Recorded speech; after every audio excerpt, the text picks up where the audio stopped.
प्रणाम। आदेश Mahakal Alakh Niranjan. Welcome to eat pray love and tarot. क्या आपको रुकना चाहिए या मूव ऑन करना चाहिए, आज वही देखेंगे।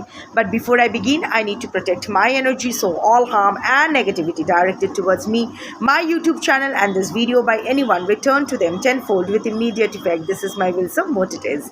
कलेक्टिव रीडिंग है, जितना रेजोनेट करे उतना रखना है, बाकी छोड़ देना है। हर कार्ड आपके लिए नहीं होगी, एक कार्ड के अगेंस्ट मल्टीपल एनर्जीज आ सकती है, क्योंकि कलेक्टिव रीडिंग है।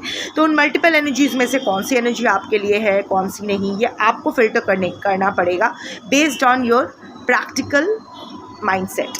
प्रैक्टिकल होकर रीडिंग देखना है, क्योंकि आपसे बेटर आपका सिचुएशन, आपका स्टेट ऑफ माइंड, आपका एक्सपेक्टेशन फ्रॉम दिस रिलेशनशिप, आपके पर्सन का नेचर, जो भी फैक्टर्स है आपकी ज़िंदगी, आपसे बेटर कोई नहीं जान सकता है।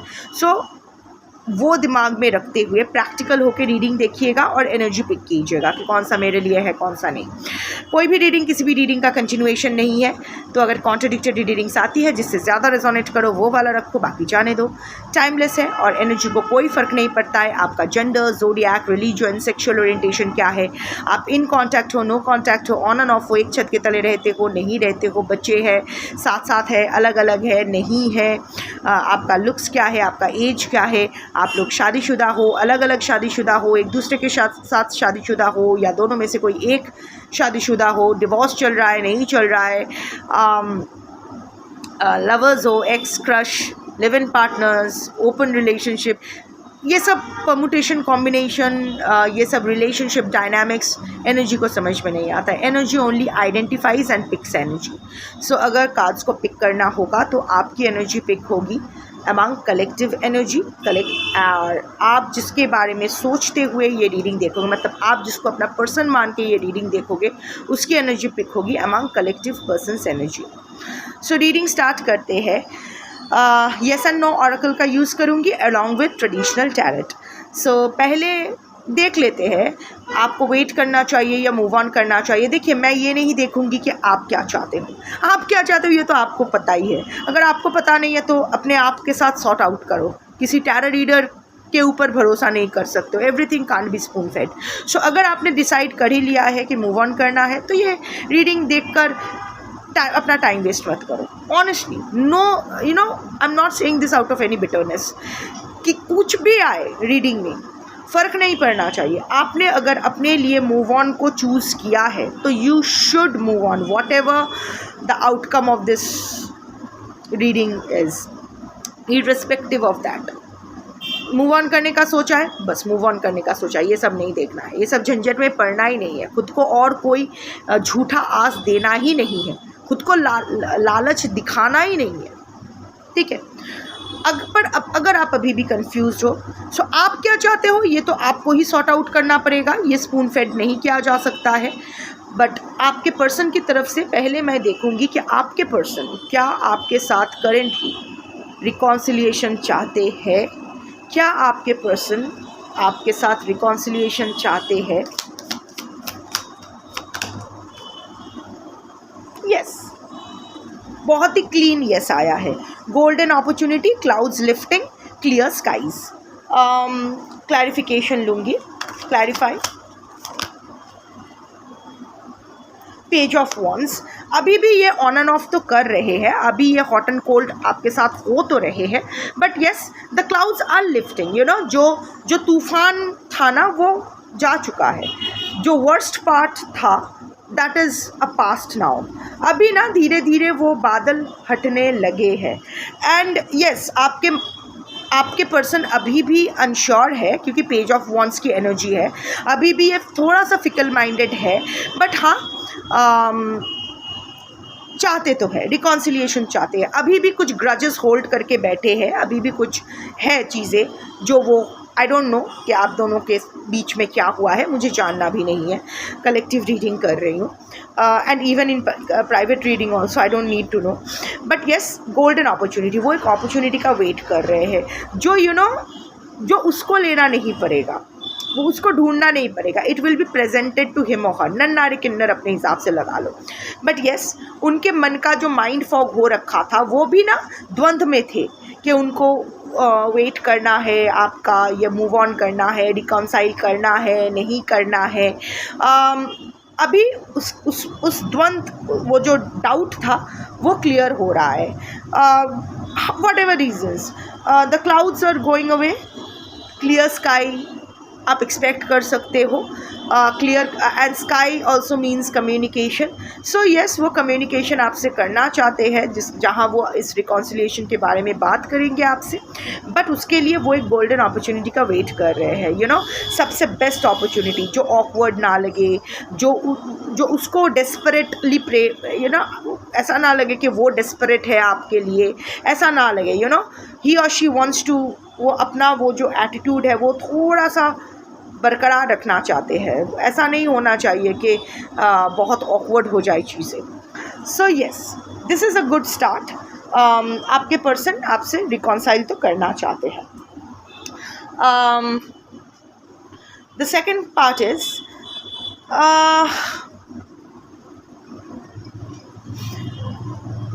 ये सेक्शन ना, अगर आपके ये मैं थर्ड पार्टी का देखूंगी. क्या आपके पर्सन थर्ड पार्टी के साथ कंप्लीट ब्रेकअप करके, थर्ड पार्टी का चैप्टर कंप्लीटली ओवर करके फिर आपके पास आएंगे? एक चीज़ मैं यहाँ बता देना चाहती हूँ. देखिए, third party can be anyone, right? Husband, wife, other family members, ex, crush, कोई भी रोमांटिक पार्टनर हुआ तो you know there are some very intelligent people जो लोग पूछते हैं थर्ड पार्टी तो घर वाले हैं, तो क्या घर वालों को छोड़ देंगे? अब बोलिए यार, अपना दिमाग का इस्तेमाल करो. व्हेन आई से कि complete breakup with the third party, it obviously means कि अगर एजेड पेरेंट्स थर्ड पार्टी है, आई मीन अगर उसके एजेड पेरेंट्स से आपको इशू है या ग्रैंड पेरेंट्स से इशू है, so of course it is not even expected ना कि वो लोग आपके पर्सन अपने पेरेंट्स या ग्रैंड पेरेंट्स या अदर फैमिली या बच्चे, उनको बीच मझधार छोड़ के नहीं चले आ सकते, राइट? वहाँ कंप्लीट ब्रेकअप, कंप्लीट डिसोसिएशन का मतलब होगा not physical dissociation but emotional dissociation. ऐसा होता है ना कि हम अपना कर्तव्य करते हैं पर ऐसे एक कि अपने माँ का मुंह कभी नहीं देखना है या अपने बाप के साथ रहना ही नहीं है. मे बी वो अलग घर में रहेंगे, अलग रहेंगे उनसे, अपना जो भी कर्तव्य है उसका पालन करेंगे, बट इमोशनली कम्प्लीटली डिटैच्ड रहेंगे, उनसे ज़्यादा मिलेंगे नहीं. उनका अगर एक्सट्रीम ऐसा कोई अर्जेंसी या इमरजेंसी नहीं आया, एक्सट्रीम इम्पॉर्टेंट कुछ चीज़ ना आई, तो उनसे मिलेंगे नहीं. ये तो समझने की बात है. Everything can't be spoon fed, use your brain. So हाँ, जिसका थर्ड पार्टी है वो ये सेक्शन देखे, क्योंकि अभी मैं देखने वाली हूँ कि आपके पर्सन थर्ड पार्टी के साथ अपना चैप्टर कंप्लीटली ओवर करके फिर आपके पास आएंगे या नहीं. अगर आपके रिलेशनशिप में थर्ड पार्टी नहीं है तो ये सेक्शन आप ओवरलुक कर सकते हो. सो इमीडिएट आया है, no I won't take this card because I need to repeat the question. क्या आपके पर्सन थर्ड पार्टी का चैप्टर कंप्लीटली ओवर करके, थर्ड पार्टी के साथ कंप्लीट डिसोसिएट करके खुद को फिर आपके पास आएंगे रिकॉन्सिलिएशन के लिए? एटलीस्ट क्या चाहते हैं वो? ऐसा ही क्या चाहते हैं कि थर्ड पार्टी का चैप्टर ओवर करके फिर वो आपके पास आए रिकॉन्सिलिएशन के लिए? यस, वो इसी उम्मीद में है. Spiralling up, rising tide, coming out of your shell. मतलब वो अभी तक, okay, I will take the clarification first. Clarify. नंगू पुंगू कार्ड आया है बट सन कार्ड आया है. मेजर आर्काना, यस, दोनों ही. और सन कार्ड का भी ना यस होता है, ठीक है? टैरट का भी तो एक यस, नो, मे बी हर कार्ड में होता है, तो sun card is a big yes. और generally sun card very no, वो उसका है sun card. No, I won't go into time frames. I am not feeling like taking time frames. नहीं, क्योंकि यहाँ बहुत ही डाइवर्स कलेक्टिव है, सबके लिए टाइम फ्रेम सही नहीं बैठेगा. सो अगर सही रास्ता ना दिखा पाई चलेगा, पर गलत रास्ता नहीं दिखाऊंगी, गलत उम्मीद नहीं दूंगी. So I won't take time lines. So yes, आपके पर्सन के माइंड में अभी यही चल रहा है कि थर्ड पार्टी का चैप्टर कम्प्लीटली ओवर करने का मतलब अगेन लाइक आई सेड कि पूरा डिसोसिएशन नहीं है, इट्स कटिंग ऑफ नहीं है। इवन अगर हस्बैंड है या वाइफ है, अगर प्रॉपरली डिवोर्स दे के या जो भी करके उनका जो भी हिस्सा है प्रॉपरली कंप्लीट करके फिर आना है। बच्चे इन्वॉल्व हो सकते हैं, maybe that is why it is taking more time. Marriage, son card is also a card of marriage, तो हो सकता है कि मोस्ट ऑफ योर केसेस में आपके person is already married to someone else. आप अगर सेकेंड वाइफ या हो भी तो इट डजेंट मैटर, क्योंकि लीगली आप दोनों का लीगल मैरिज नहीं हुआ, तो it is not an acknowledged marriage. So in that case first wife या फर्स्ट हस्बैंड ही लीगल पार्टनर की तरह माना जाएगा in that case, let's face it. तो या बच्चे इन्वॉल्व हो सकते हैं, इसीलिए शायद हड़बड़ी में कोई डिसीजन नहीं लेना चाहते, बट यस, और like I said son card is the card of marriage. Properly ये चैप्टर अभी ना आपके person coming out of shield, मतलब वो जो अपने कुछ नहीं कर रहे थे, इनएक्शन टू एक्शन लेने के बारे में वो सोच रहे हैं। इरादा यही है, मैं नहीं बोल रही हूँ कि वो ऐसा ही कंप्लीट करके आएंगे, but like I said in the question, जो इंटेंशन मैंने पुट किया कि वो क्या ऐसा ही चाहते हैं, तो हाँ ये ऐसा ही चाहते हैं वो अभी ना, और ये बैलेंसिंग एक्ट नहीं करना चाहते हैं। उसको ना ये सैंडविच बन के और नहीं रहना है। उनके लिए भी ये बहुत दुखदायक हो जाता है, उनके लिए भी ये बहुत ज़्यादा हो जाता है कि आप भी यहाँ खिचखिच कर रहे हो, वहाँ से भी खिचखिच हो रहा है। सो दो ब्रेड के बीच में ना वो सैंडविच का जैम बन के रह जाते हैं। सो उसके लिए बहुत प्रॉब्लम होती है, तो अभी उसको और नहीं चाहिए। Yes, you are your person's happiness, वो आप उनके लाइफ में जो भी जॉय लेके आए थे, हैप्पीनेस लेके आए थे, वो उनको फिर से चाहिए। सो ऑफकोर्स, बट और ऑनेस्टली बोलूँ तो अभी उनके लाइफ में ऐसा कोई है भी, मतलब ऐसा कोई प्रॉब्लम है भी नहीं थर्ड पार्टी के साथ, जिसके लिए थर्ड पार्टी के साथ रिश्ता एंड कर दिया जाए। Everything is very neutral there. I am not saying okay fine, चीज़ें अच्छी नहीं है, इट्स नॉट दैट कि आपके पर्सन मतलब having a very good life with the third party, जो भी है third party. In most of this cases आज के कलेक्टिव में third party has to be a romantic partner. ऐसा नहीं है कि मतलब थर्ड पार्टी को उसके पास कोई वजह है थर्ड पार्टी को ना करने की, अदर दैन कि कोई इमोशनल अभी कुछ है नहीं and all that. But at the same time वो जानते हैं कि ये बैलेंसिंग एक्ट उनसे और नहीं होगा। तो time has come to choose one party. तो आप दोनों में से किसी को चूज़ करना है तो वो आपको ही चूज़ करेंगे, ऐसा वो चाहते हैं करेंटली। क्योंकि वो अपनी ज़िंदगी में, आई एम नॉट सेइंग कि थर्ड पार्टी ने उनको बहुत दर्द दे के रखे हैं, no nothing like that, but अब वो खुश नहीं है। समहाउ और द अदर होता है ना कि हर रिश्ते का एक एक्सपायरी डेट आ जाती है, और उस रिश्ते में साथ ऑल्सो हर रिश्ता कार्मिक होता है। सनातनी हूँ तो उसी हिसाब से बोलूँगी। जब कार्मिक लेन देन ख़त्म हो जाता है दो इंसानों के बीच या जानवरों के बीच, जो भी है व्हाटएवर, इवन एक कुत्ता और आपके पेट और आपके साथ भी एक कार्मिक लेन देन ही है, और जब वो ख़त्म हो जाएगा दोनों में से किसी एक को चले जाना होता है। सिमिलरली आपके पर्सन और थर्ड पार्टी के बीच जो कार्मिक लेन देन था वो अभी सेटल हो चुका है। सो ऑब्वियसली इस रिश्ते में कुछ रहेगा नहीं। इट्स नॉट दैट कि वो दोनों एक दूसरे के साथ झगड़ रहे, एक दूसरे से बहुत सारा कंप्लेंट्स है, नो नथिंग लाइक दैट। दोनों ही न्यूट्रल है, न्यूट्रल एनर्जी में है, लाइफ चल रही है। पर क्या है ना, कुछ है नहीं, there is no emotional pull, there is no energy cords, there is no वो होता है ना कि हैप्पीनेस। तो आपके person now wants to explore his और हर हैप्पीनेस। अभी वो अपना दायित्व कर्तव्य हो गया है, जो भी हो गया है, दिस रिलेशनशिप हैज़ कम, इसका एक्सपायरी डेट हो गया है। अभी ये कंप्लीट करके ये आपके पास आना चाहते हैं, पर जब तक ये वो एक्शन तो अभी लेना चाहते हैं, अभी ना वो स्पाइरलिंग, वो घुटन सी हो रही है कि ही और शी इज़ नॉट फीलिंग कि अभी कुछ करना है यहाँ और नहीं, I am done with this, और कुछ नहीं है। राइजिंग टाइड, इमोशनल टाइड आपके लिए, इमोशंस आपके लिए बढ़ रहे हैं और वहाँ घट रहे हैं.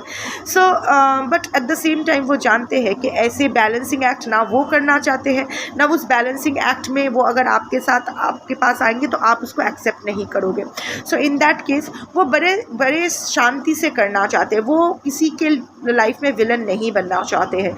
थर्ड पार्टी के साथ भी वो नाइंसाफ़ी नहीं करना चाहते, और ये अच्छी बात है, क्योंकि what ever the reason is, एक इंसान को कभी अपनी अकाउंटेबिलिटी और रिस्पॉन्सिबिलिटी से भागना नहीं चाहिए. सो यस, बच्चे इन्वॉल्व है, स्पेशली अगर बच्चे इन्वॉल्व है तो और भी उनके लिए मुश्किल है. सब कुछ सेट करके आना पड़ेगा. ऑल्सो वी ऑल नो कि 100 लोग 100 बातें. सो दैट इज़, आपके पर्सन के लिए इमेज बहुत मैटर करती है. समाज के लोग क्या कहते हैं ये भी मैटर करती है. तो उनको जो भी करना है सोच समझ के करना है. बट हाँ, मन बना लिया है कि थर्ड पार्टी के साथ एंड कर ही आपके पास आना है, नहीं तो नहीं आना है. इट्स लाइक दैट कि इसीलिए कब आना है उसको पता नहीं है. That is Y I said ना कि मैं टाइमलाइन नहीं लूँगी, क्योंकि अलग अलग आप कलेक्टिव के अलग अलग पर्सन अपना अपना टाइम लेंगे. बट हाँ, क्लैरिटी उनको आ रहा है, वो जानते हैं, वो रिकॉन्सिलिएशन चाहते हैं, और ये भी जानते हैं रिकॉन्सिलिएशन का सबसे बड़ा फैक्टर आपके लिए यही होगा, थर्ड पार्टी को निपटा के, थर्ड पार्टी का चैप्टर एंड करके फिर अब मेरे पास आओ. और ऑल्सो वो भी अपने ऊपर और प्रेशर नहीं लेना चाहते. एकदम फ्री होके, बच्चे की तरह एकदम फ्री माइंड में आपके पास आना चाहते हैं, इज्जत के साथ आना चाहते हैं. आपके नज़रों में ऑलरेडी गिर चुके हैं और नहीं गिरना है. इस बार आपके नज़रों में एकदम अच्छा जगह बना के वो आना चाहते हैं. इरादा तो अच्छा है. क्या रिकॉन्सिलिएशन के बाद आपके पर्सन आपके साथ ही स्टेबल रहेंगे, या फिर से वो आना जाना लगा रहेगा, किसी भटकते रहेंगे? सो क्या ये रिकॉन्सिलिएशन के बाद आपके पर्सन आपके साथ स्टेबल रहेंगे for the rest of your life? देखिए, टैरेट की एनर्जी 1 ईयर प्लस माइनस होता है, पर येस एंड नो, ये जो पैटर्न सेट होता है ना, पैटर्न मतलब येस एंड नो, ये सही हो जाता है. मतलब pattern can be set, yes and no can be set. अब कैसे होगा ये चेंज हो सकता है. So I take pattern here, क्योंकि कब कितना टाइम लेगा मैं नहीं जानती हूँ. झूठ नहीं बोलूँगी, शुगर कोट नहीं करूँगी, जैसा आएगा वैसा करूँगी. इसलिए नहीं कि मैं बहुत महान हूँ, इसलिए क्योंकि मुझे अपने लिए और कोई बैड कर्मा नहीं चाहिए. सो आई एम वेरी सेल्फिश, मुझे अपने लिए कोई बैड कर्मा नहीं चाहिए. सो यस, जो नहीं आएगा नहीं आएगा. मसाला अगर नहीं है तो नहीं है, सादा खाना ही खाना पड़ेगा. जिसको खाना है खाओ, वरना शिव जाने. सो लेट्स सी कि रिकॉन्सिलिएशन के बाद क्या आपके पर्सन आपके साथ स्टेबल रहेंगे in the long run.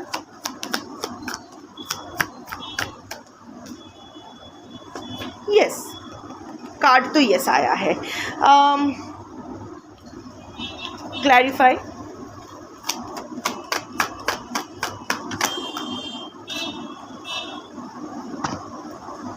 Confirmation. देखो, फिर से होम कमिंग का कार्ड आया. हाँ, it's a yes card with 4 of wands. 11 का कार्ड, मैनिफेस्टेशन का card. So yes, your person is manifesting a home coming to you, manifesting celebration, joy, manifesting के आपके साथ एक घर, क्योंकि शायद आपके साथ ही उसको एक फैमिली, एक घर का एहसास होता है. आपके साथ वो ज़्यादा कंपैटिबल एंड कंफर्टेबल फील करते हैं, वॉट एवर द रीज़न. अच्छा, यहाँ एक मैं चीज़ बताना चाहती हूँ. ये एक ऐसे कलेक्टिव पर्सन की एनर्जी आई है. सी, 2 लोग अगर एक साथ रहते हैं ना, तो घिटर पिटर चिटर पिटर होता है. जैसे 2 बर्तन एक साथ रहते हैं तो आवाज़ें होती रहती है. तो ये वैसे ही है कि ऐसी कोई चीज़ की वजह से, मे बी थर्ड पार्टी या वो वॉट एवर रीज़न, आप दोनों में चीज़ें ख़राब हुई है. कोई मिसअंडरस्टैंडिंग भी हो सकता है कि कोई मिसअंडरस्टैंडिंग, उन्होंने कुछ कहा, आपने कुछ समझ लिया, उन्होंने कुछ किया था, कुछ over reaction, over thinking, misunderstanding, ununderstanding, इन सब की वजह से चीज़ें ख़राब हुई है. और ख़राब इतना, इस level, it's like shit hit the ceiling. इतना ख़राब, धर इतना ख़राब होना, इतनी जल्दी सब कुछ ख़राब होने लगा ना. आप दोनों के, इससे पहले कि आप दोनों संवारते चीज़ों को, आप दोनों के हाथ से ये चीज़ निकल गई थी.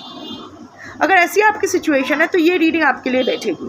पर अगर आपको पता है कि आपके पर्सन एक नार्सिसिस्ट है, एक टॉक्सिक पर्सनैलिटी है, कि अब्यूसर है, जो ऐसा सोच ही नहीं सकता है, so don't give yourself any kind of false hope. यहाँ मैं देख सकती हूँ कि आपके पर्सन आपको अपना फैमिली मानते हैं, आपसे सच्चे दिल से प्यार करते हैं और आपके पास वापस आना चाहते हैं. और इस बार आए तो कभी ना जाए, इस थॉट के साथ वो आना चाहते हैं, मैनिफेस्ट कर रहे हैं, मौका ढूंढ रहे हैं। And it's a yes card and see it's the icing on the cake, all this and sprinkles too. Life अच्छी होने वाली है, यू नो, केक तो मिलेगा, उसके ऊपर जो स्प्रिंकल्स रहता है ना, रंग बिरंगी स्प्रिंकल्स स्वीट वाला, वो भी मिलेगा। So you will get more than you are manifesting, you will get more than you deserve, there is more happiness than you can even imagine. So yes, अगर ये reconciliation होती है तो आपके पर्सन आप ही के साथ स्थित रहेंगे और ज़िंदगी रंगीन होगी। पॉजिटिव रीडिंग आया है, जनरली मेरे हाथ तो पॉजिटिव रीडिंग नहीं आता है, बहुत ही सिनिकल पर्सन हूँ ना। क्या जगा लो भूतनाथ। ओके, सो अभी देखते हैं कि ये तो गया आपके पर्सन की बातें। क्या आपके पर्सन क्या आपको आपके पर्सन को एक सेकंड चांस देना चाहिए फॉर रिकॉन्सिलिएशन? आप तो ना भी आएगा तो भी हाँ ही बोलोगे, उड़ के गया, इट्स अ यस। तूफान आ रहा है एंड ये तूफान का ही कार्ड है।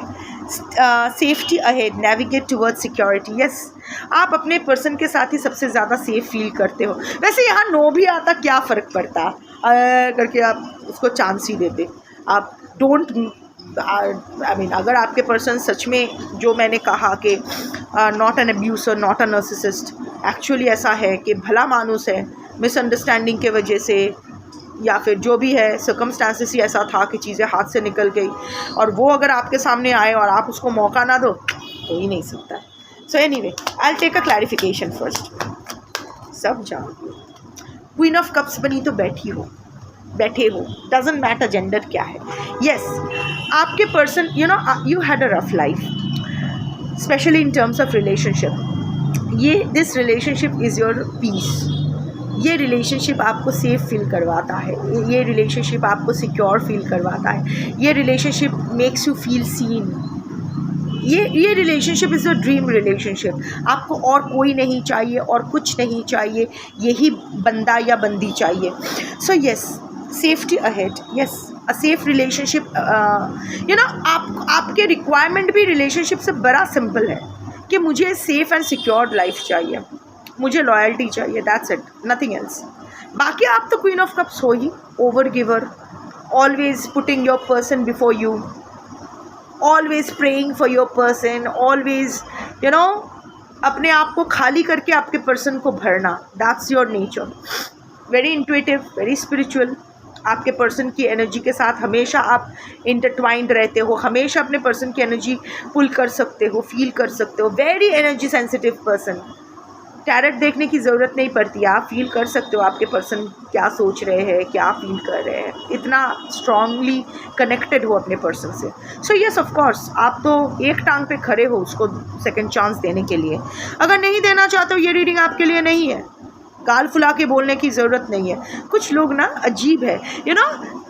अच्छा हुआ कि ये यूट्यूब चैनल मैंने खोला। वाई, यू नो, ये कमेंट सेक्शन ना बड़ा रंगीन सर्कस है। लोगों की कितनी साइकोलॉजी समझ में आता है, दुख भी समझ में आता है। गाल फुला के बोलते हैं नहीं चाहिए, फिर भी देखते हैं। अपने नाम वाले आईडी से बोलते हैं नहीं चाहिए, किसी और आईडी से आके बोलते हैं claiming this energy. Thank you universe. Initial love, initial, 2 initials के लव साइन समझ में आता है। एनर्जी रीडर हूँ, इतना तो समझ में आता ही है कि कौन क्या क्यों बोल रहे हैं।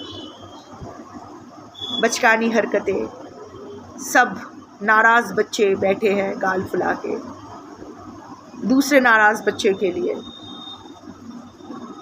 कुछ लोग तो थोड़ा सा ज़्यादा ही हो जाता है, वो लोग तो टेनिस साइज वाइज डालते रहते हो स्क्रीनशॉट मार के, इतना गुस्सा अपने पर्सन के ऊपर, वो सब डाल वाल के स्क्रीनशॉट लेके रिमूव कर देते हो। अच्छा होता है रिमूव कर देते हो, नहीं तो डिलीट कर देते हो कमेंट, नहीं तो मैं यूजुअली रिमूव कर देती हूँ जनरली ऐसे कमेंट्स आते हैं तो। But I understand your psychology behind it. मैं भी तो एक टाइम पे ये झेल चुकी हूँ, और सबसे बड़ी बात है कि मेरे पास ना टैरेट था, ना कुछ था, ना कोई था, इसीलिए शायद शिव थे, तब समझ में नहीं आता था। अब समझ में आता है आपका वो जो गुस्सा, कमेंट में आके क्लेम करना, ये डेस्परेशन, सब बच्चे ही तो है, रो रहे हैं, दिल फट रहा है, प्यार ही तो किया, क्या गलत कर लिया, समझ में आता है। कोई बात नहीं, समझ, इट्स ओके। जो लिखना है लिखो, जो मिटाना है मिटाओ, नहीं मिटाओगे मैं रिमूव कर दूँगी, बट ठीक है, एक जगह आउटलेट तो चाहिए, यही जगह तो खाली होना है, सुनने वाले तो कोई है नहीं। सो यस, आपको आपके पर्सन को एक सेकंड चांस देना चाहिए। आप देना भी चाहते हो, दिन रात शायद इसी आस में बैठे हो, what ever your gender is, your person is your safety. उनके बाहों में आप बहुत सिक्योर फील करते हो, वो साथ होते हैं, उनका बस एक टेक्स्ट ही काफ़ी होता है आपको इमोशनली स्टेबल रखने के लिए। या ठीक है, देना चांस, इसमें क्या है। फिर भी एक कंफर्मेशन लूँगी क्योंकि मुझे ये कुरकुर वाली स्वभाव है और मैं चाहती हूँ कि कोई भी कन्फ्यूजन ना रहे आपके मन में। क्या आपको मूव ऑन कर जाना चाहिए आपके पर्सन? Not so fast. क्या आपको आपके पर्सन से मूव ऑन कर जाना चाहिए?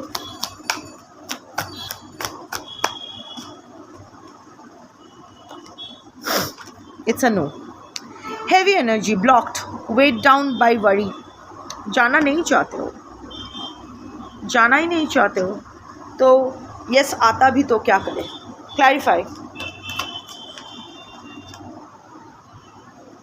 2 कार्ड्स यहाँ आए हैं ना, I won't take 2 cards. Clarify.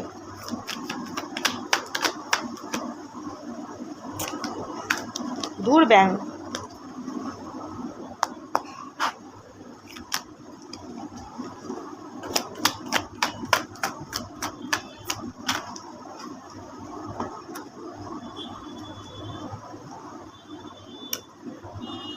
दिखा रहे हो कि जा रहे हो पर जा तो नहीं रहे हो। 2 ऑफ स्वॉर्ड्स एनर्जी, अवॉइड कर रहे हो। सी, आप जाना चाहते ही नहीं है, ऐसा नहीं है कि आप अगर मूव ऑन करना चाहते हो नहीं कर सकते हो। नो, आप वैसे ज़रूरत तो है नहीं क्योंकि आपके पर्सन रिकॉन्सिलिएशन चाहते हैं।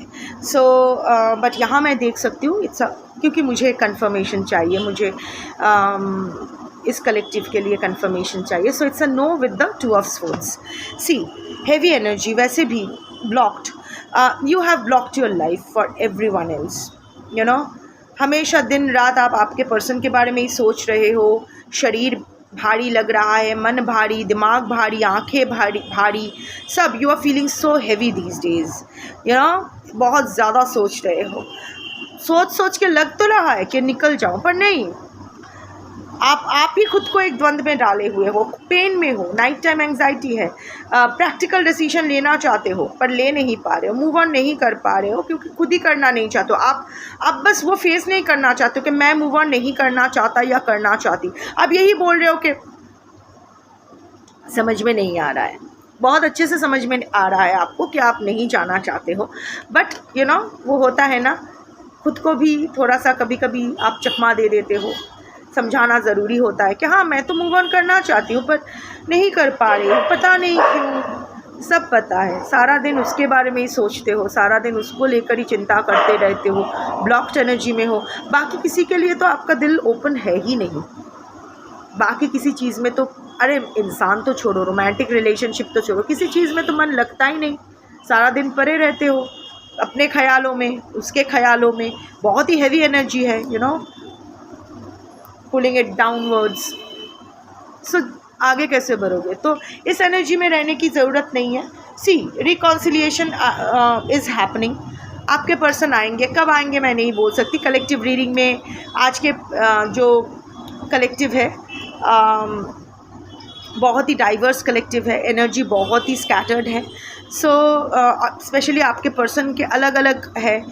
मैक्सिमम के लिए रोमांटिक पार्टनर्स है पर दूसरों के लिए और भी फैक्टर्स है, कुछ के बच्चे हैं कुछ के नहीं हैं, बहुत सारे। It's a diverse thing. तो यहाँ टाइमलाइन लेने का कोई मतलब नहीं है। मोटा मोटी अगर 80% कलेक्टिव एक जैसा हो तो वहाँ टाइमलाइन लिया जा सकता है, पर it's a scattered collective today. So यहाँ टाइमलाइन लेना मतलब आपको फॉल्स होप देना। So I won't take the time line, but yes, आपके पर्सन करेंटली रिकॉन्सिलिएशन चाहते हैं, थर्ड पार्टी का चैप्टर एंड कर ये आपके पास आना चाहते हैं। इस बार अगर आएंगे तो वो आपके साथ ही स्टेबल रहेंगे। आपको उनको एक सेकंड चांस आप दे सकते हो, गिवन आपके person is right now in a very stable energy, and वैसे भी आप मूव ऑन नहीं कर पा रहे हो। So what's the point? So जो नहीं करना, ज़बरदस्ती ना कुछ नहीं होता है। ज़बरदस्ती किसी को भी आप बोलो बोलो बोलो, वो कभी नहीं करेगा।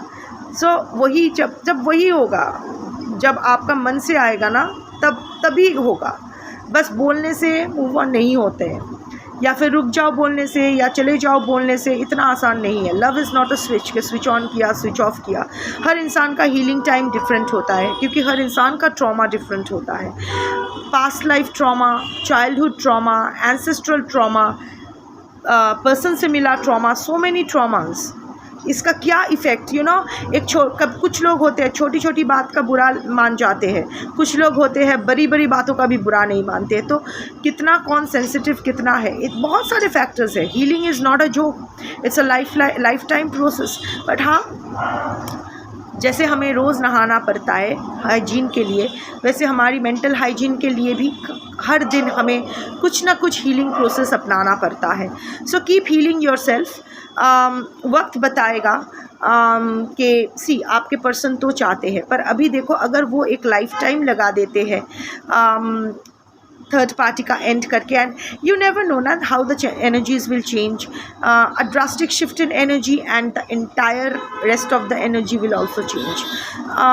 तो अगर आपके लिए जो सही है आप वही चूज़ कीजिए। मैं तो बोलूँगी don't wait for anyone, live your life. जिसको आपके पास आना होगा आप चलते रहो, आप अपने ही गति से चलते रहो, जिसकी जितनी गति है। कोई धीरे चले तो धीरे चले, कोई ज़ोर से चले तो ज़ोर से चले, पर जो भी है चलते रहो। चलते रहना ज़रूरी है। एनर्जीज़ आर डायनामिक, स्टैटिक नहीं होना है लाइफ में, चलते रहना है। चरईवती चलते रहना है। जिसको आपके पास आना होगा वो आपके पास आ ही जाएगा। वो साइकिल पे चढ़ के, मोटर पे चढ़ के, क्रॉल करके, वॉक करके, जॉग करके, हवा में लटकते हुए, हेलीकॉप्टर से लटकते हुए, जैसे भी हो आप तक पहुंच ही जाएंगे। और जिसको नहीं पहुंचना है ना पहुंचे, कोई फ़र्क नहीं पड़ता, क्योंकि तब तक आप बहुत आगे निकल गए होंगे। सो इंतज़ार करो, पर चलते चलते इंतज़ार करो। मैं नहीं कह रही हूँ कि आप इंतज़ार मत करो। हाँ, मूव ऑन का सोच लिया तो मूव ऑन करो, बट हाँ, अगर आपको इंतज़ार करना है तो लाइफ में चलते चलते इंतज़ार करो। फिर देखते हैं क्या होता है। शंभो।